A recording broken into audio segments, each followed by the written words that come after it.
तो इन पेट भर संतों ने, ऋषियों ने, गुरुओं ने क्या सोचा कि इनने एक धंधा और दे दिया, जिसका मरे है यो स्त्री या पुरुष। उनको ये कहने लगे, इनके पास कोई मोक्ष मार्ग तो था नहीं कि इसका कल्याण हो जाए बेचारे का। तो वो न्यू कहने लगे, तुम इन सारी राख न डाल के और गंगा में बहा दो।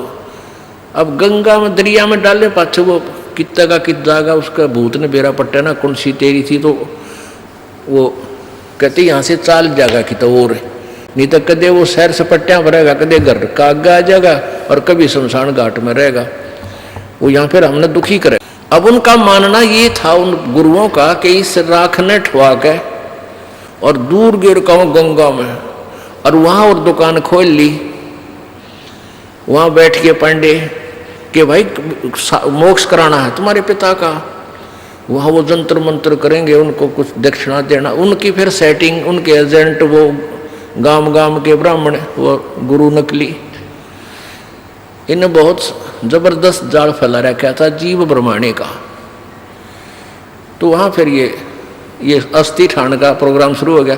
इब हमने ना तो भूत बनना, कति गारंटीड बात समझ लेना, जो ये मार्ग भक्ति का दास आपको दे रहा परमेश्वर कबीर जी का दिया हुआ है, इसका मोक्ष तो पक्कम पक्का है। मान लीजिए कोई पैर थड़स गया, किसी का रेपट बीघा नहीं जा पाया, तो मनुष्य जीवन मिलेगा, वो किसी अन्य योनि में नहीं जाएगा। और ना जाने कितने जन्मों तक वो मानव ही बनता रह सकता, इतने पुण्य हो जाएंगे, लेकिन होगी फिर दुर्गति आगे चल के। तो कोशिश ये करना है कि अब ये भूल ना लगे, ये बात बढ़े नहीं। तो इस दृष्टिकोण से वो गंदा अंडे के सुखदेव वाली आत्मा चिपकी हुई थी मीरा। और फिर वो कहते हैं, जुग असंग कल्प भरमाया, पूर्व जन्म कोई पिछला आया। जहां एक सुख क्या तरवरता क्या, शिव को आसन तावा रख्या। जहां एक गंध अंड तिस माही, तिस जानत है समर्थ साई। यानी पूर्ण परमात्मा ही इस विधान को जान सकता है। संग जुग असंग कल्प भरमाया, जुग असंग कल्प भरमाया, पूर्व जन्म कोई पिछला आया। पूर्व जन्म का कोई संस्कार उस मालिक के विधान अनुसार आ गया, उसको वहां गंदे अंडे में पड़ा होना था, और पार्वती और शिव जी का वहां संवाद यानी भक्ति का विचार विमर्श होना था। अब क्या बताने लग रहे हैं, वो गंदे अंडे के खोगड़ में पड़ा हुआ था, उस वृक्ष के थोथे स्थान में, बिल में, खोगड़ बोले उसको देसी भाषा में, उस खोगर में वो गंदा अंडा था। और पार्वती को भगवान शिव जी ज्ञान सुनाना शुरू कर देता है। चंद्र लगन में सूरज लगाओ, सूरज सुर को खम बंद खमाओ। गौरी आदि गणेश मनाओ, हो किलियम किलियम ध्यान लगाओ। आदि गणेश मनाओ, नोट दिस गणेश। यानी ये बहुत गूढ़ ज्ञान है, कुछ दिनों समझ में आओगे। अब तो हम सीधे आपको मंत्र सिंपल सा बताते हैं, इसका गहराई बाद में पता लगेगा आपको कुछ दिनों के बाद, जब बार बार ये ज्ञान आपको सुनाया जाएगा। प्रथम मूल कमल को जानो, चतुर पंखड़ी लाल बखानो। दूजा स्वाद चक्र को देखो, श्वेत वर्ण रंग सुरत विवेको। सट पंखड़ी प्रीत परेवा, सट पंखड़ी पीत परेवा। ता बसत कंदरत देवा, जावा हरा हरदुन होई। तावा नाम सुमरियो सोई। अब सुन नाभ कमल सुरतालम, जामे ओ मंत्र कमालम। जहाँ अष्ट पंखड़ी राजे, ब्रह्मा सावित्री जहाँ साजे। ऊपर मनसा कमल मुरारी, तावा विष्णु ना त्रिपुरारी। जहाँ लक्ष्मी सहित विराजे, तावा हिरियम हरियम साजे। अब सुन हृदय कमल कमालम, तावा द्वादश दल का ख्यालम। तावा शिव शक्ति विराजे, सोहम नाद अनंतुन गाजे। ऊपर षोडश कमल समूला, तावा नाम श्री रंग तूला। दो दल कमल परे खो ध्याना, ब्रह्मरंद्र की घाटी जाना। बंकापुर बंकी है नगरी, घाट बाट कुछ पंथ न डगरी। घाट बाट नहीं तास कै अवगत नगर निदान, सतगुर के प्रताप से कोई पहुंचे संत सुजान। त्रिकुटी कमल पर महल एक न्यारा, योजन एक सहंस विस्तारा। जा में बसे ये निरंजन जोगी, खाए न पीवे सब रस भोगी। पराशक्ति जाकी है रानी, संग कल्प जुग अकल निशानी। सूरत शब्द की लागे डोरी, ता में कुछ अमर वही ताते कुछ अमर वही गौरी। अब जो मंत्र उसने बताया था भगवान शिव ने पार्वती गौरी को, तो उसका उसमें ध्यान लगा, लो लगी तो कुछ अमर हुई वो। अब ज्ञान बता रहे हैं गरीबदास जी अपने सत्र का। संख असंखों जन्म पूर्व ले, गंध अंड तन काया भूले। जोग संजोग मिले जद आई, शिव गौरिज को शिव गिरजा को कथा सुनाई। सुनत ज्ञान अब अनभय पद बाणी, अंड फूट चेतन भय प्राणी। कोट कोट जन्मों के कर्मा, दमन किए चीने निज गर्मा। ऐसा ज्ञान अगम गौराया, पर जामी चेतन हो आया। चेतन हो कै भर्या हुंकारा, शिव योगी मन माय संवारा। अब सुखदेव जो है अंडे से तोता बन गया और परजा में आई। ऐसा ज्ञान अगम गौराया, परजामी चेतन हो आया। पर माने पंख जामगी और चेतन हो गया, स्वस्थ अंडा हो गया। चेतन होकर भरा हुंकारा, शिव योगी मन माहे समारा। गिरजा भई ज्ञान गलताना, पंछी कौन वृक्ष गौराना। कि पार्वती तो या अपने ध्यान मगन होगी या बोलती है कोना, और ये पक्षी की तो बोला वो नो देखा, वो देखा तो इतना मुंह उड़ गया कि वो उतने समारेगा। अजर नाम चीन्या पद भारी, उड़ गया सूटा पंख पसारी। वो सूटा माने सुआ, वो तोता उड़ गया पंख पसार के नो खकाट ठा गया। शिव योगी जद भया चचाना, पंछी सुना पक्षी सुना हमारा ज्ञाना। ज्ञान का चोर जान ना पावे, पंक्षी तन तज उदर समावे।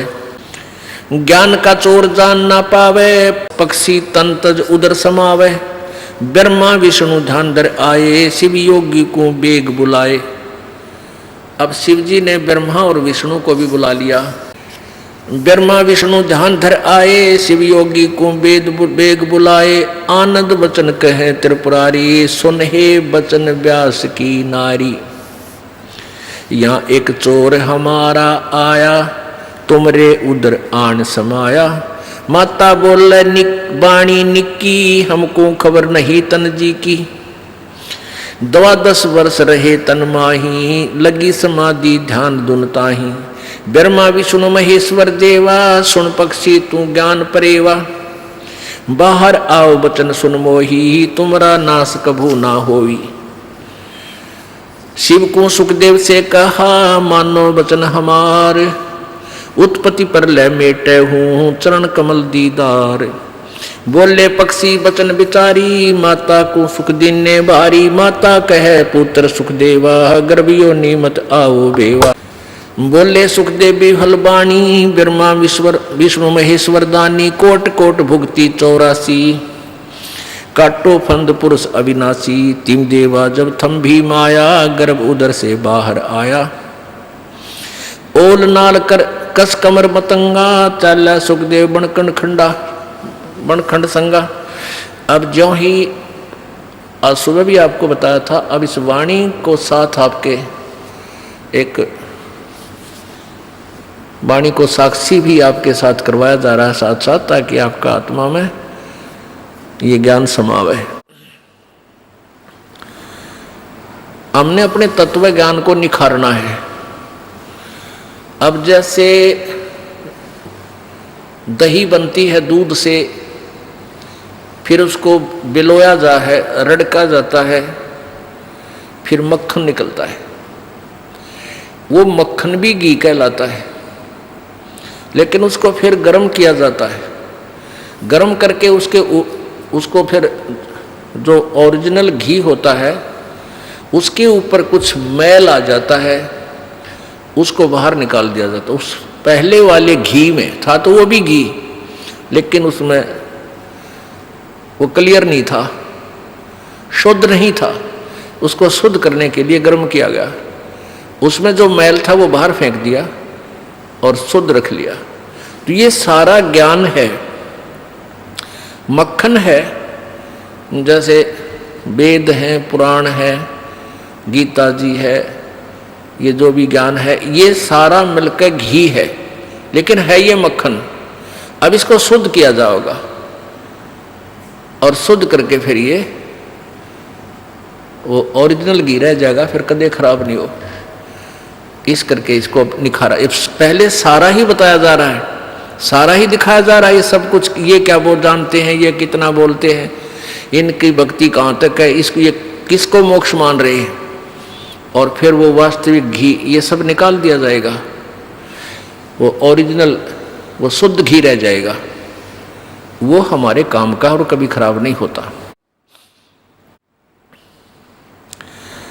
अब 12 क्या होता है कि 12 वर्ष तक सुखदेव माँ के पेट में रहा और तीनों देवताओं ने आके उनसे कहा कि व्यास की पत्नी आपके पेट में हमारे ज्ञान का चोर है। वैसे ये शॉर्टकट में बता रखा परमात्मा ने वाणी में।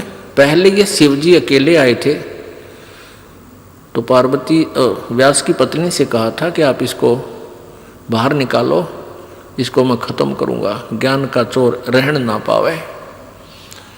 तब उन्होंने कहा था व्यास जी ने कि भगवान आप एक तरफ तो इसको कहते इसने ज्ञान सुन लिया मेरा, ये अमर हो गया, फिर मारोगे कैसे? तो भगवान शिव जी चले गए। फिर ये 12 वर्ष तक रहा माँ के पेट में। फिर ब्रह्मा विष्णु महेश ने सोचा कि ये तो भाई बात बिगड़ेगी, सारी व्यवस्था बदल जाएगी 12 वर्ष तक, या तो एक रॉन्ग परंपरा हो, रॉन्ग प्रोसीजर हो गया। 9 महीने में माताएं दुखी हो जाती हैं, बच्चे को पेट में रखकर ये 12-12 वर्ष कैसे रख पाएंगी? इस परंपरा को खत्म करने के लिए सुखदेव की पत्नी के पास आए। तब व्यास जी ने, तब सुखदेव ने, ये तीनों जने आए ब्रह्मा विष्णु महेश। तब सुखदेव ने पेट से ही बोला था कि तुम अपनी इस माया को रोक लो, तब मैं बाहर आऊंगा, अन्यथा मैं नहीं आऊंगा।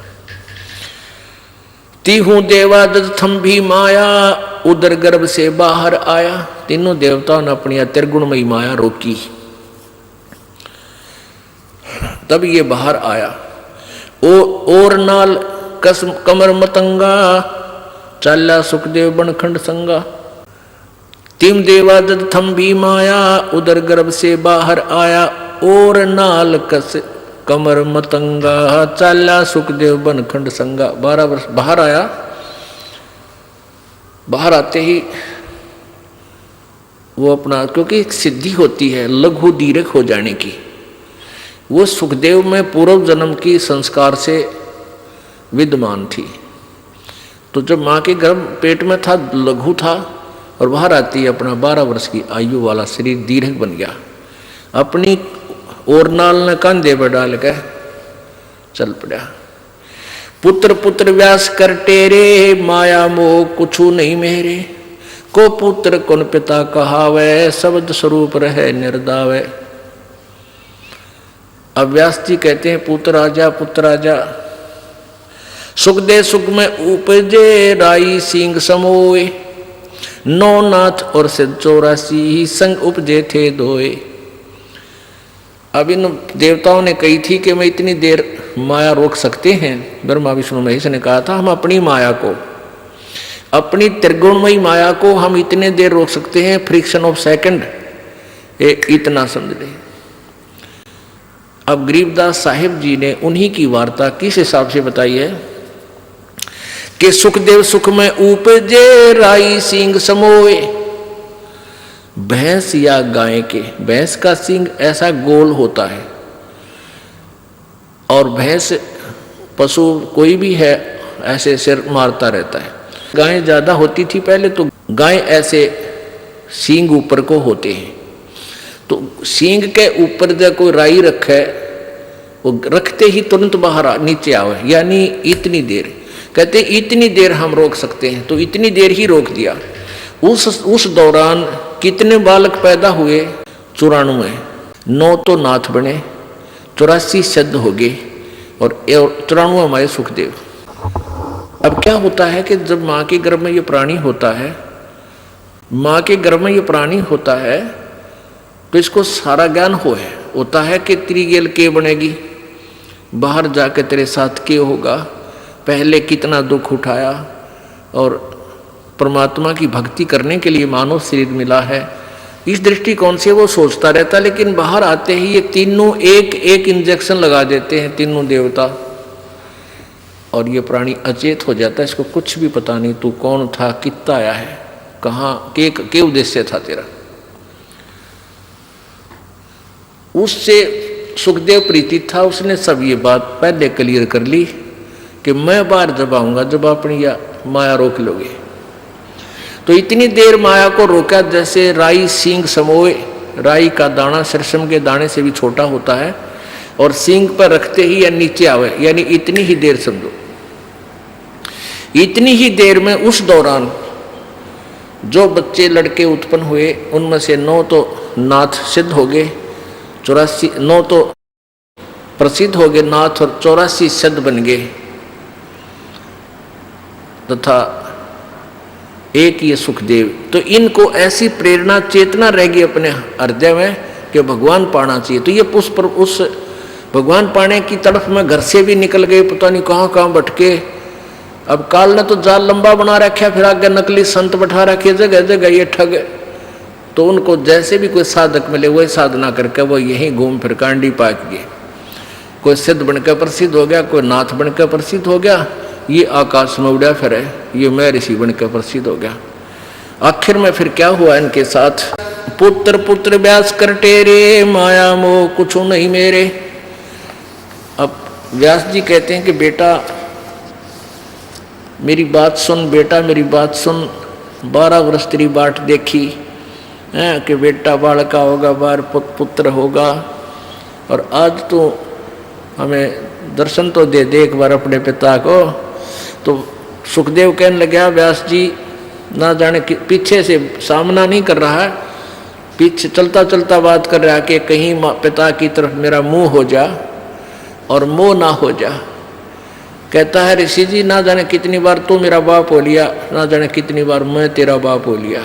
यह तो बूढ़ा बेगन है, पीछा छुटान दे बने, नो कहकर भाग लिया। अब क्या बताते हैं, व्यास पुत्र से किन्हे प्यारा, सुखदेव भरा शब्द हुंकारा।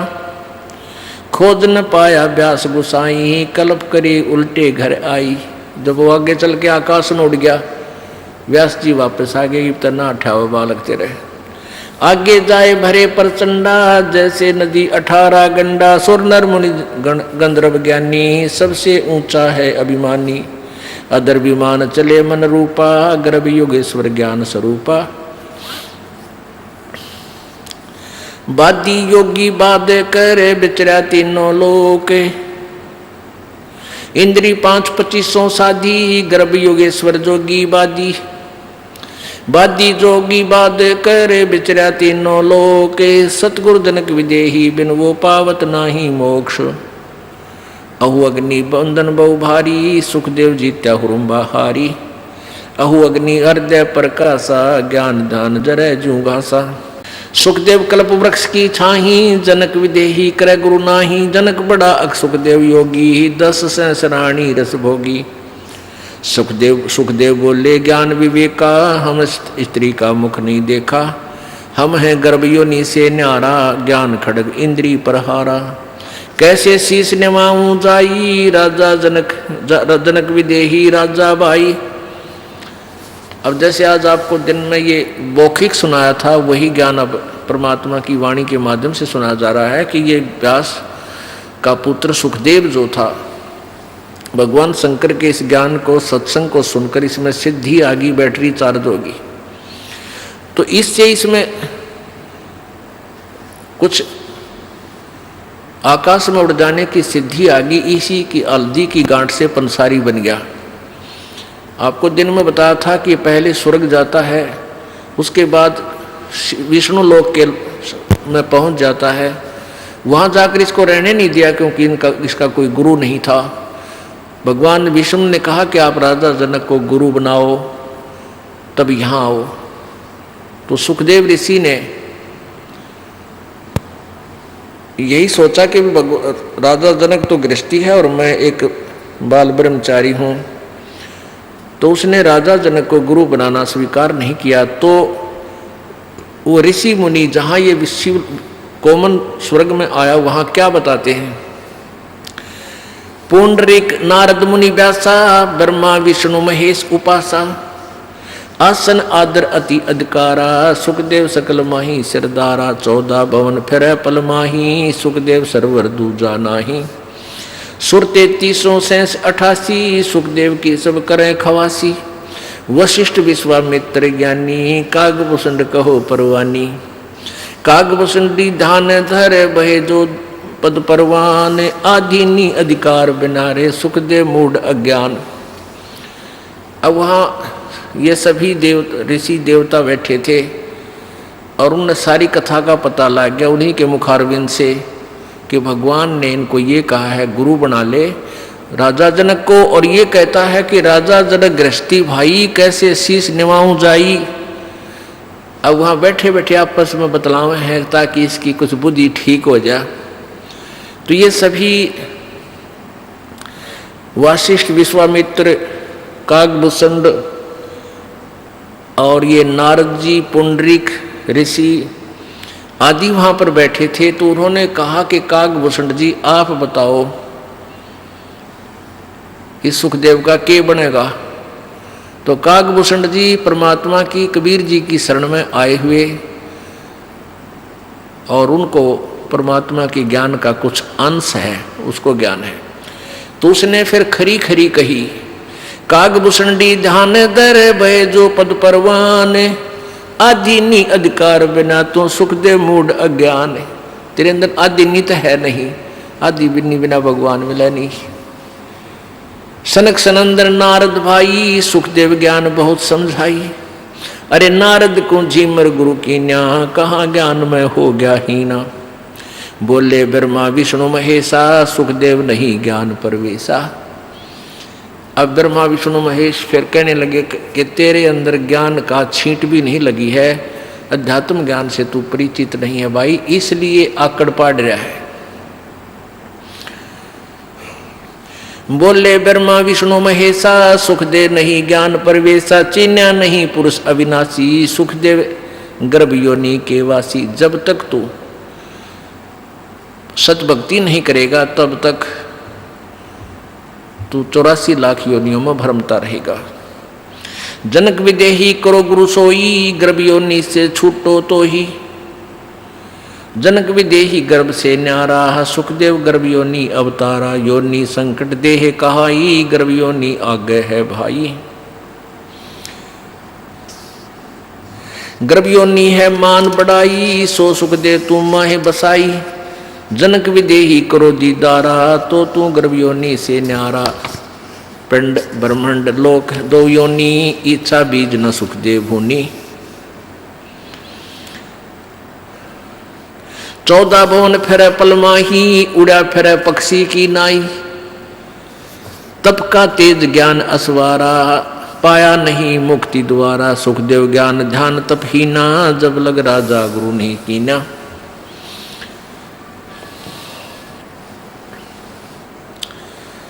अब राजा जनक के पास गए तो आपको कथा सुनाई थी।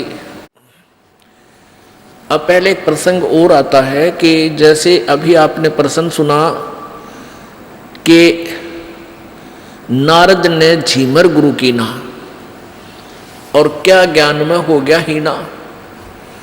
अब ये झीमर कौन था। अब यहां प्रसंग आ जाता है कि भाई गुरु होना चाहिए। ये नकली संत हमने न्यू बरमावे हैं कि भाई गुरु होना चाहिए और किसाए हो गुरु बना ले, अब बस अपना भक्ति कर ले, गुरु बिना मोक्ष नहीं होता। लेकिन ये भूल जाते हैं कि पूर्ण गुरु बिना बात नहीं बने। अब यहाँ क्या बताते हैं कि एक झीमर था। धीमर झीमर कहें वैसे मछियारे ने। एक धीमर होता है, धीमर झीमर कहें उसको धीमर कहें, वो होता है मछियारा। तो क्या बताते हैं कि नारद जी ब्राह्मण यानी ऋषि और उसने झीमर गुरु करना पड़ा। और उसका कहते हैं उस गुरु झिमर गुरु बनने से भी स्वर्ग तक जाने का ब्योंत बना। अब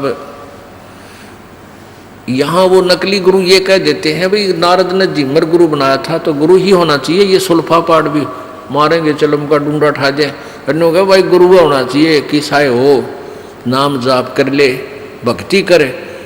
नारद ने झिमर गुरु कराया था, पार हो गया, टट्टू पार हो गया, झिमर नहीं था वो, और पहले तो पार की तो हो गया।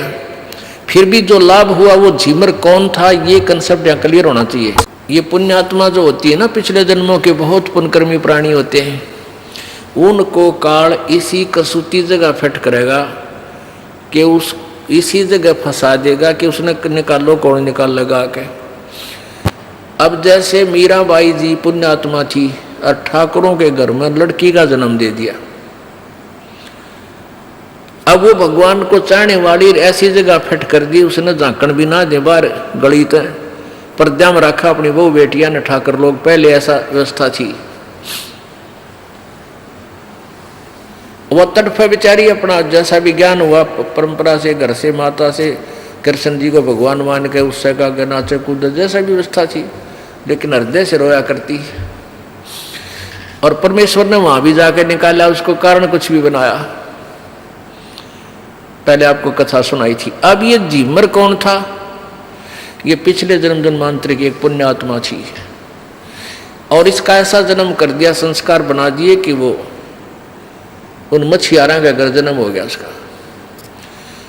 और इस टाइप के जो व्यक्ति होते हैं ना, ये बेसब्रे होया करें, अनथक होते हैं। अब वो इतना कसूता मछियारा था कि उसने आसपास की तालाबों की मछली निकाल के जाल डाला गए और सारी खाली या बेच दी, जैसे करता था।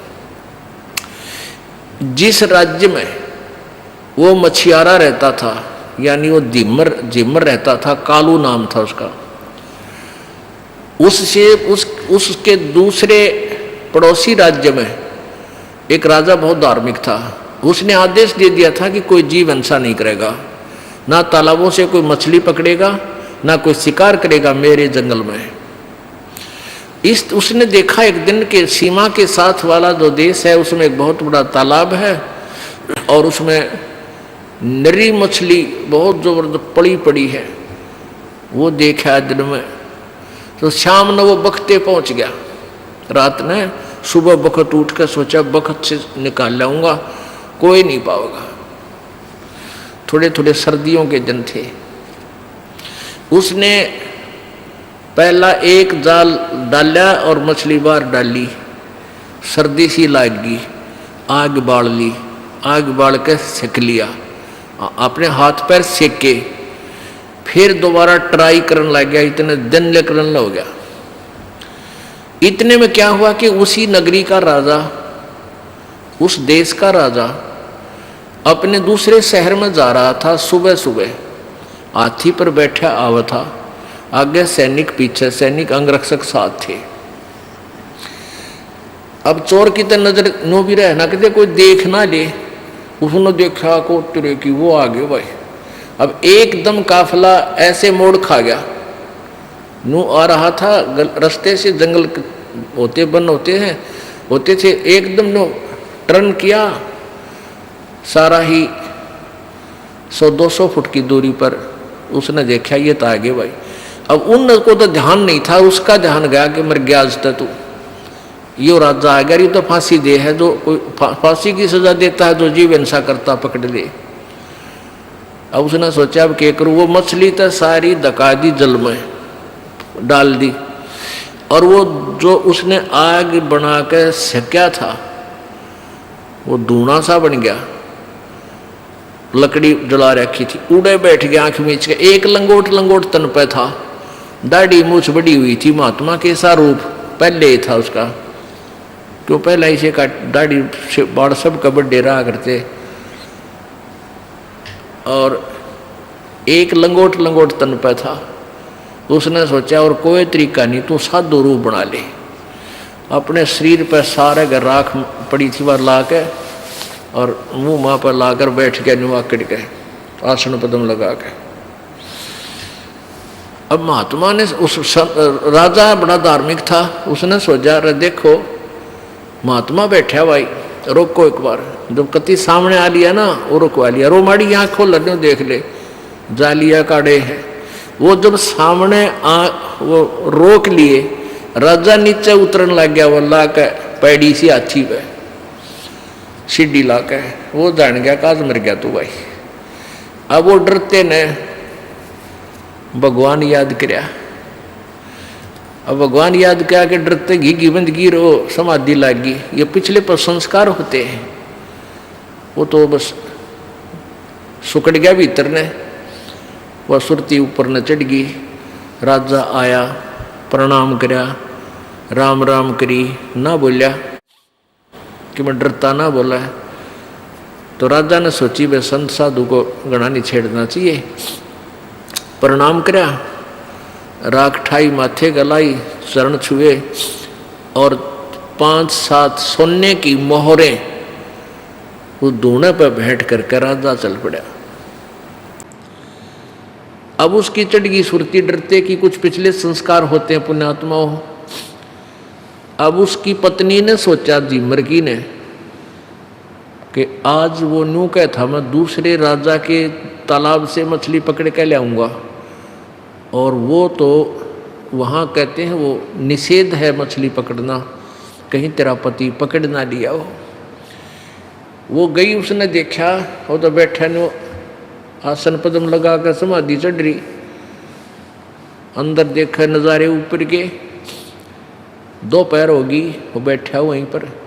उसकी पत्नी ने जाकर उसके पाछे तुम्हारा ऐसे दोनों हाथों का 2 हथड़े, और ने बोली तू आड़े बैठा रहेगा, बालक तन्ने खावेंगे।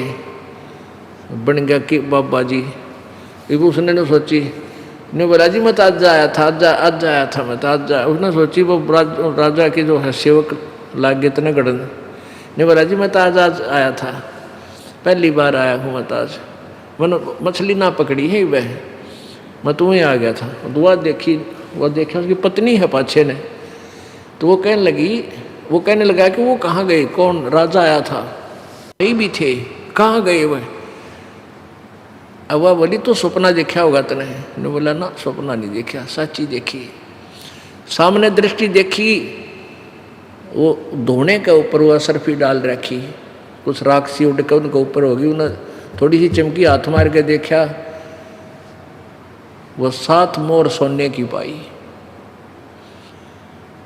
अब उसने विचार किया, पुण्यात्मा ना जाने कहते हैं ज्ञान कर गाम का, ज्ञान लागण कर गाम मारण का। जो कह रहे चमका ऐसा उस है, उस कैसा चमका सा लग गया, तेरा गजब हो गया। आज मैं नकली साधु बना था, और देख राजा भी डर गया मेरे ते, माथा टेक्या और सेवा दे गया। और जब मैं वास्तविक संत बन जाऊं तो पता नहीं क्या सुख मिलेगा। अपनी पत्नी ने बोला भगवान ये पकड़ सोना, सारे जीवन में मैं इतने कमाई नहीं कर सकता जो आज मालिक ने मुझे यहाँ दरवाजी, राज के बाद मैं मछली नहीं पकड़ूंगा। और अंदर क्योंकि संकल्प करे, मालिक कहते हैं मार मार खीर खिलाता, उसने डरता नहीं कहे भगवान आज बचा दे, आज पाछा कद्दे मछली नहीं पकड़ूं, कद्दे जीवन से नहीं करो, आधा जान बचा दे। अपनी जान पावना जो मेरा पटा इंसान है, तो उसने वो संकल्प कर लिया। अब करना आगे दोनों जने,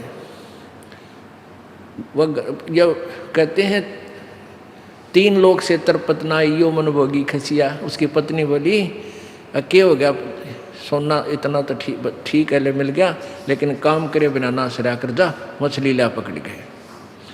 वो सुबेरा रोटी बांध दे, वो गेर का जाड़ कंधे पे जा बैठा किसी की शीशम का नीचे, अरण्यों करे भगवान हे परमात्मा आप कैसे मिलोगे, हे भगवान मैंने बहुत पाप कर लिए, हे परमात्मा आप कैसे मिलोगे, मैंने यूँ भी ना पता आप मिलोगे कैसे, मैं वही विधि अपना लूँगा।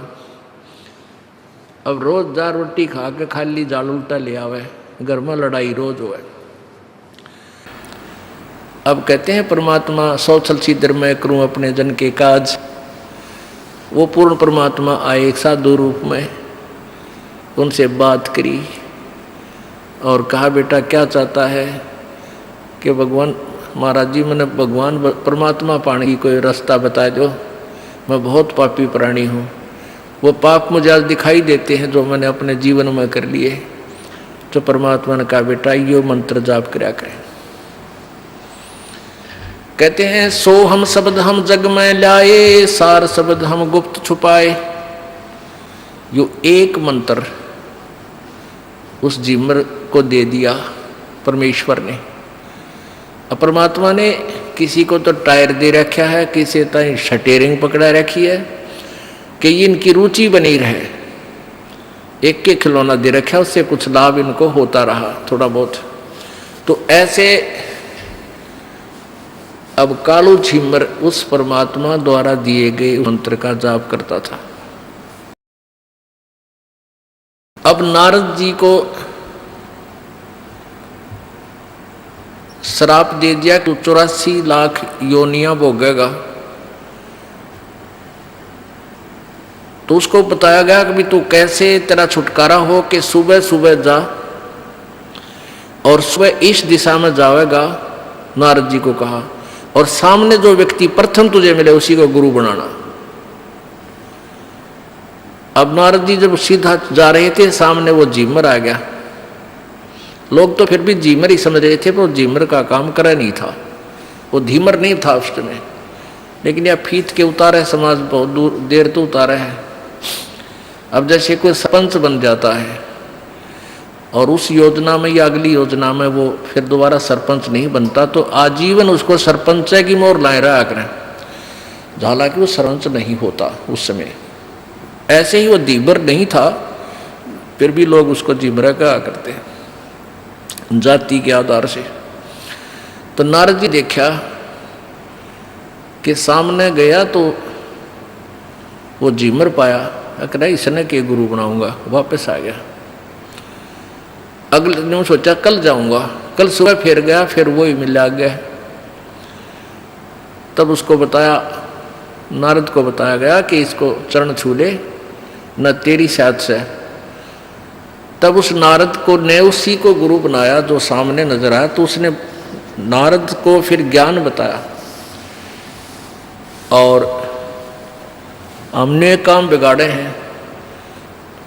उस झिमर को भले ही आदेश नहीं था कि नाम देने का, उसने उसको गुरु बनकर उसको उपदेश दे दिया। और जितनी राहत नारद जी को मिलनी थी वो राहत भी उस झिमर द्वारा दिए गए उपदेश से, यानी पूर्ण परमात्मा के द्वारा ही बैटरी चार्ज्ड उस कालो नामक झिमर से उसका कल्याण हुआ। कितना कल्याण, ये इनका कल्याण ये है स्वर्गता ही पहुंच जा, इतना ही कल्याण ये मानते हैं। तो पुण्यात्माओं, ऐसे हमने इस प्रत्येक कंसेप्ट को क्लियर करना है, क्योंकि इस मक्खन को गर्म करके शुद्ध घी बनाना है। अब शुद्ध बनेगा ये इस तत्व ज्ञान से, परमात्मा की वाणी से। इसके अंदर 4 वेद, 18 पुराण, 11 महाभारत, गीता जी, कुरान और बाइबल, और इनसे आगे का ज्ञान भी इस सूक्ष्म वेद में है, जो ये सच्चिदानंद घन की वाणी है। अब सुखदेव को मान्यावत कल्पना छाड़ी, सुखदेव लगी लगन जद गाड़ी।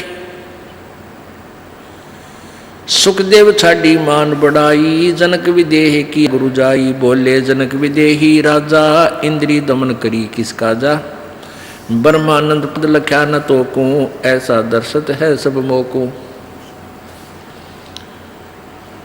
सुखदेव सुनो व्यास के पूता, इंद्री लार लगी संजूता। मन गुण इंद्री कर्म न जाने, व्यास पुत्र तू ज्ञान दीवाने। इंद्री कर्म लगाओ किसके, जीव्या लेप नहीं मधुरस के। नैन पटल में ईश्वर भागा, देखे सकल रूप अनुरागा। हाड चाम तन खाल खलीती, या सुख दे तू माया जीती। भग में बिंद बिंद में देही, चीन नहीं शब्द स्नेही।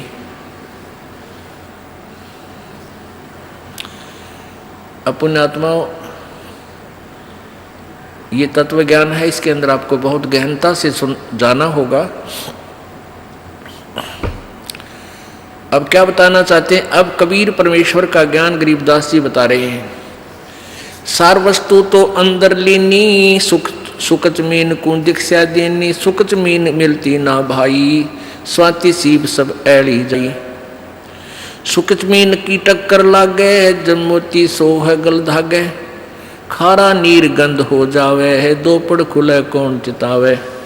सुख जमीन सतगुरु जल माही, स्वाति सीप का मेल कराही, ऐसे सतगुरु मिले जिज्ञासी, जद पावे वो पद अविनाशी।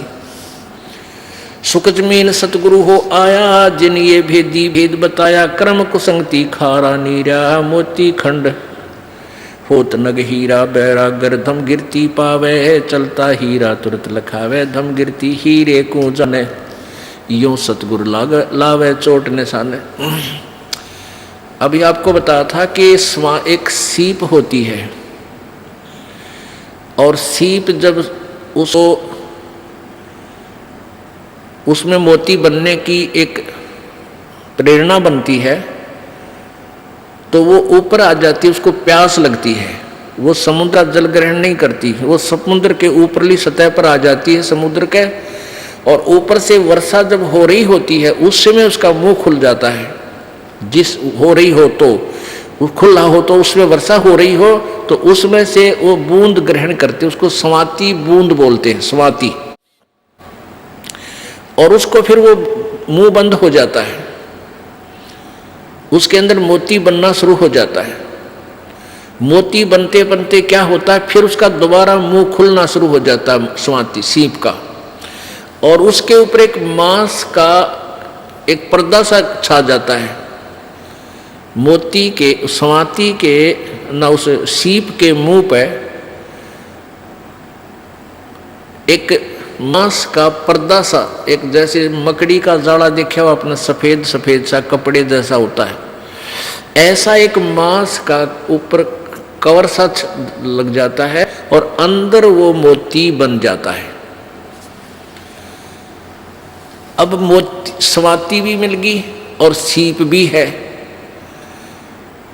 अब क्या बताते हैं कि जब वो मोती परिपक्व हो जाता है अंदर, तो उस सीप के अंदर से एक विशेष महक आनी शुरू होती है मांस की, पके हुए जैसे मांस की।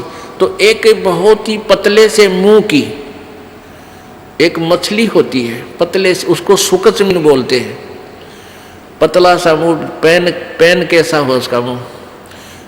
तो वो क्या करती है, मांस खाने के उद्देश्य से उस सीप के, उस मांस का कवर के ऊपर पर्दा सा होता है, उसको खाने के लिए उसमें टक्कर मारती है, उसको खाना चाहती है। वो लगते ही वो पर्दा सा फट जाता है और मोती उसमें से निकलकर समुद्र में गिर जाता है। अब क्या बताते हैं, कितना गहरा ज्ञान है इस दो अक्षर में, दो लाइनों में। सार वस्तु तो अंदर लीनी, सुख जमीन को दीक्षा देनी, सुख जमीन मिलता ना बाही, स्वाति सीप सब ऐड़ ही जाही। सुख जमीन की टक्कर लागे है, जब मोती सो है गल धागे।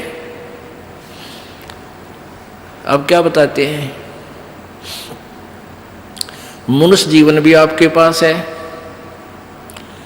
और सतगुरु भी मिल गया आपने, आपको सही मंत्र भी मिल गया, और यदि सारनाम नहीं मिला तो भी आपका यो मंत्र भी और आपका जीवन भी दोनों व्यर्थ, जो पहले दूसरे द्वितीय मंत्र तक।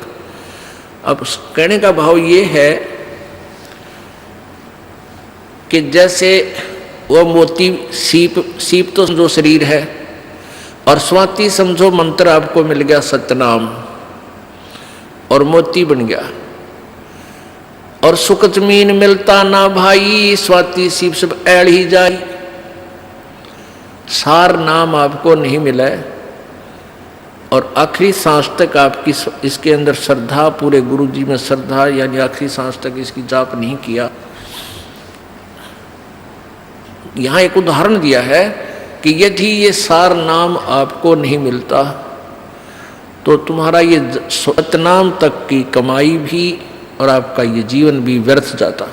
व्यर्थ का तात्पर्य ये, क्योंकि यहाँ एक विशेष ध्यान से सुनने वाली बातें हैं, घबराना नहीं।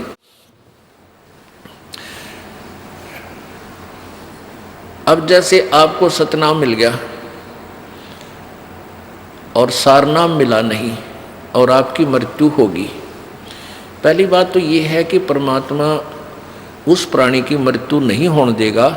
कबीर भगवान के हाथ में पूरी कलम है।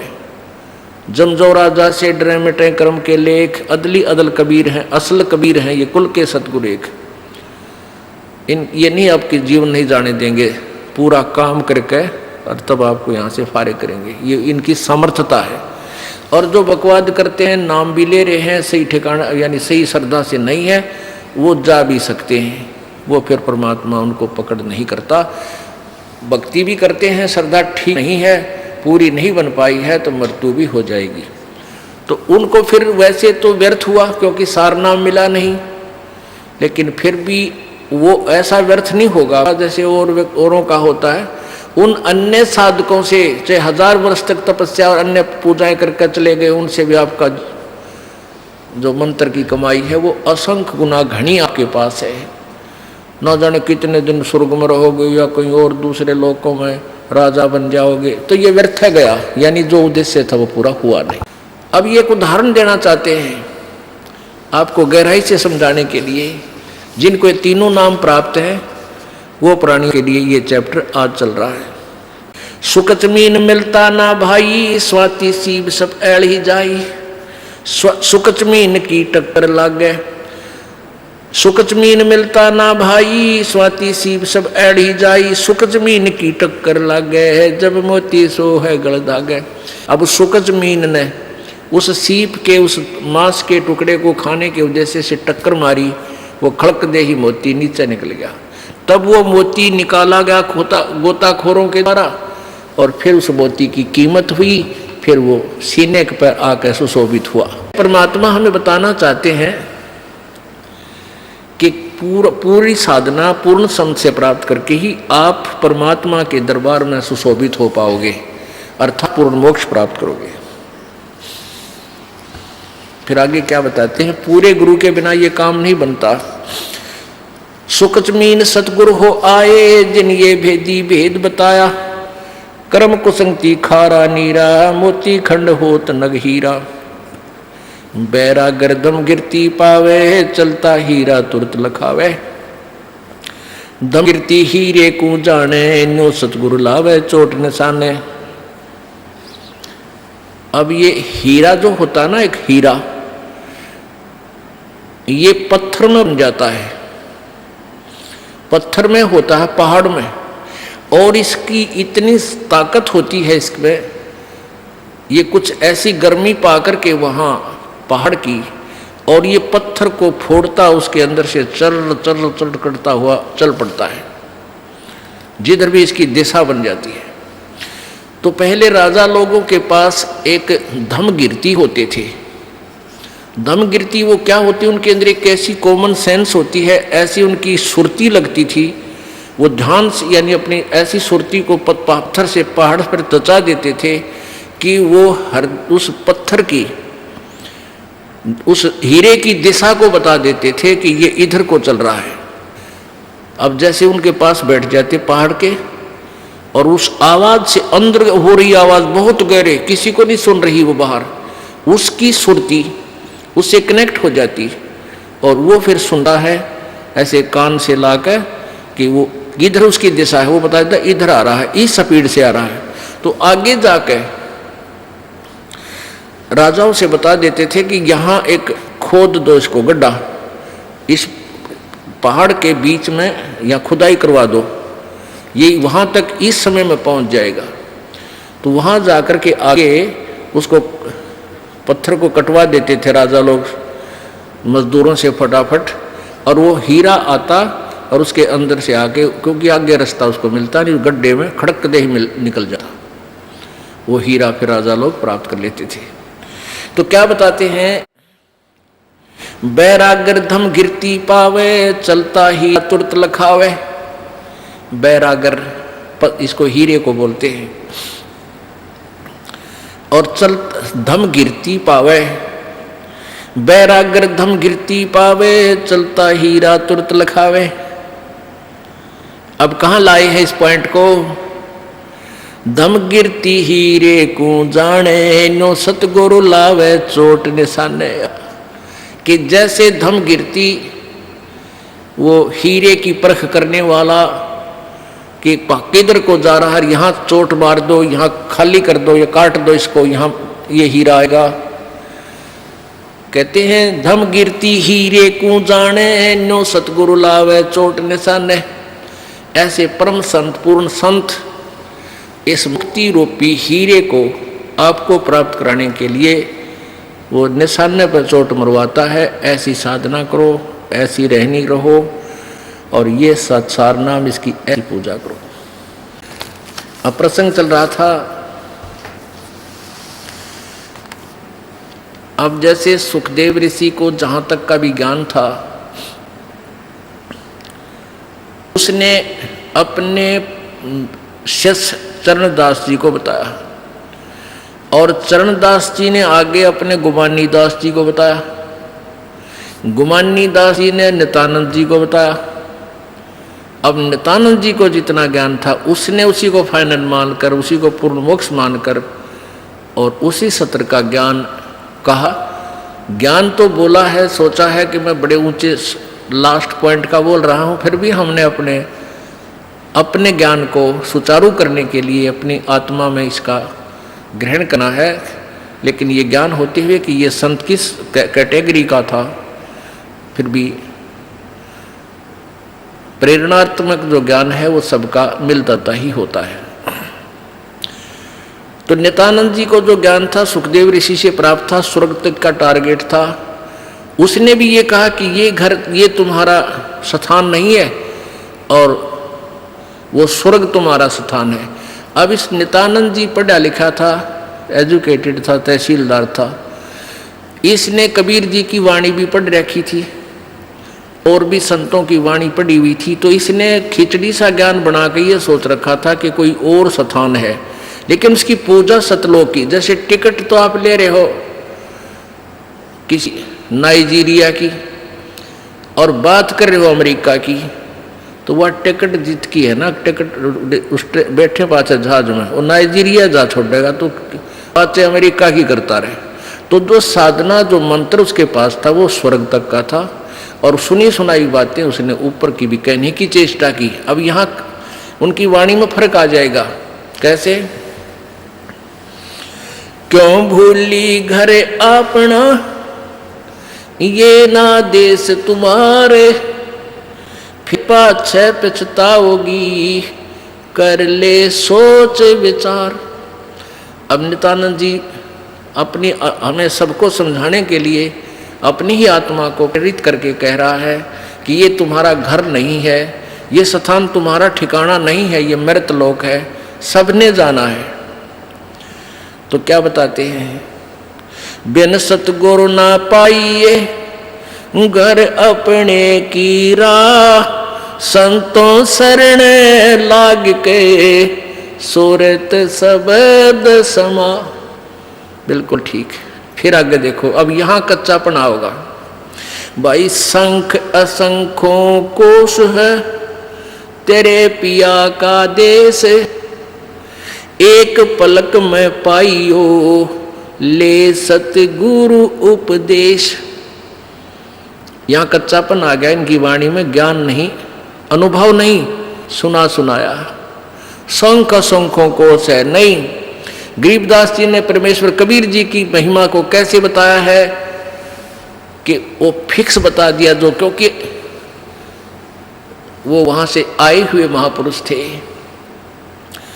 अब क्या बताते हैं? 16 शंख पर हमरा तकिया, गगन मंडल के जिंदा, हुक्म हिसाबी हम चल आए, काटन काल का फंदा।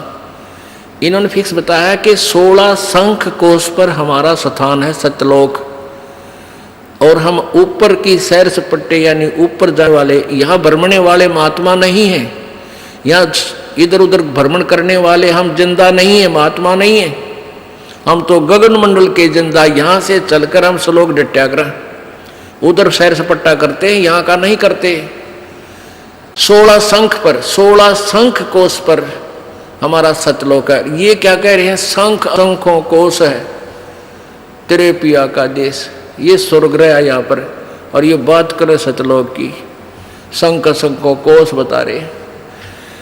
तो यहाँ गड़बड़ेशन हो जाती है, लेकिन फिर भी अब यह मक्खन है, ये भी अच्छे विचार हैं महापुरुषों के, लेकिन ये मक्खन है। अब इसको शुद्ध किया जाएगा और उसके